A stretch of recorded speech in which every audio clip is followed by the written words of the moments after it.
అవ్వరు, middle class కి వస్తారు. పేదల బస్తీల్లాగా ఉండవు ఇవి, మిడిల్ క్లాస్ జోన్స్ కిందకి తయారవుతాయి. లైక్ మనకి విజయవాడలో ఉండేటటువంటి గురునానక్ కాలనీ లాగానేమో ఈ మెయిన్ రోడ్డు అవుతాయి. అదే సందర్భంలో సింగినగరు లేకపోతే ఆ గట్టెనకాల ప్రాంతం 1 టౌన్ టైప్ లో ఈ పల్లెలు తయారవుతాయి. అది జరగడం అయితే నా ఎక్స్పెక్టేషన్ అయితే అది ఒకటే. వాళ్ళ కాన్సెప్ట్ అలా మాత్రం వాళ్ళకి మౌలిక వస్తువులు కల్పించాలి, రోడ్లు వేయటము, డ్రైనేజీ, ఇదంతా కూడా. ఇది సైమల్టేనియస్ గా జరగాలి అంటే ముందు వీళ్ళ ఊళ్ళల్లో నుంచి వెహికల్స్ రాకపోతుంటే ఇది కూడా వేసేయచ్చు రోడ్డు. వీళ్ళ ఊళ్ళల్లో నుంచినే వస్తుంటే గనక ఇప్పుడే వేయరు రోడ్డు. ఈవెన్ డ్రైనేజీలు వేసినా, మంచినీళ్ళ పైపులు వేసినా కూడా ప్రమాదమే కదా. లారీ వస్తున్నప్పుడు అక్కడ ఏం వేస్తాడు,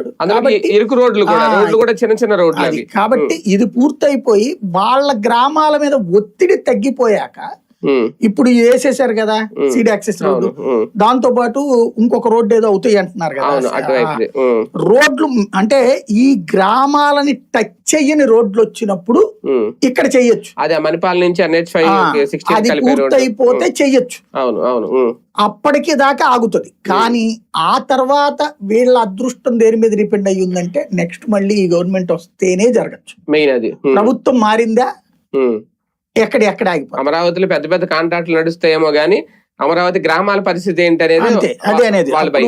ఈ ప్రభుత్వం మారిందంటే ఆ గ్రామ ప్రాంతాలకు సంబంధించిన రోడ్లు వేస్తారా లేదా అన్నది తెలియదు, గ్యారంటీ ఉండదు.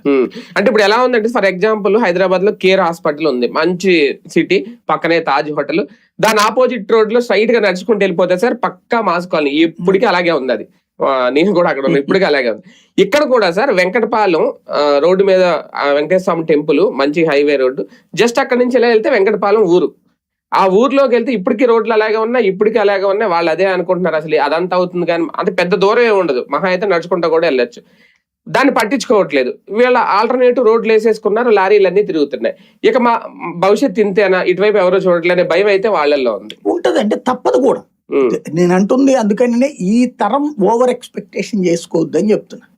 నెక్స్ట్ తరానికి లెక్కేయాల్సిందే తప్పించి ఈ తరంలో వాళ్ళు వచ్చేసేసి ఈ మెయిన్ రోడ్ల మీద డెవలప్మెంట్ ఇలాగా అవుతుంది అనేది ఎక్స్పెక్టేషన్ తప్పు.